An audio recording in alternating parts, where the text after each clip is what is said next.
Hi, I'm Chris Harper, and today my wife Sarah, my kids Maddie and Taven, and I are excited to be getting baptized. I grew up in a strong Christian home, and I accepted Jesus at an early age, but growing up and into my 30s, my walk with Jesus was safe and convenient and only just lukewarm. This changed 7 years ago. My wife was listening to church podcasts at home and suggested that I listen to some during the long drives I did for my job. I know the Holy Spirit had been calling for me to listen and to understand more deeply.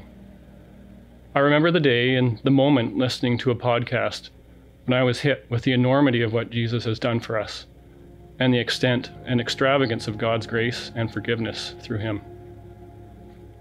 The podcast was around 2 Corinthians 5:21, which says, "God made him who knew no sin to be sin for us, so that in him we might become the righteousness of God." We aren't just forgiven. We are clothed and filled with his righteousness. I knew that I couldn't have a lukewarm faith anymore.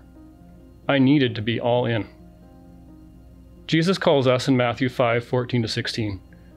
"You are the light of the world. A town on a hill cannot be hidden.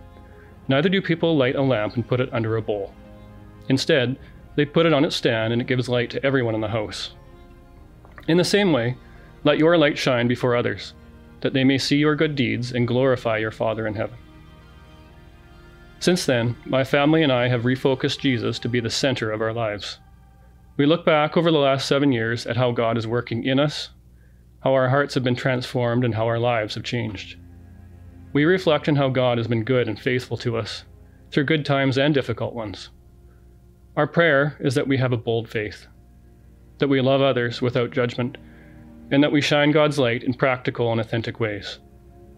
Being baptized today is us declaring our faith and is another step in our spiritual growth and living in obedience to him.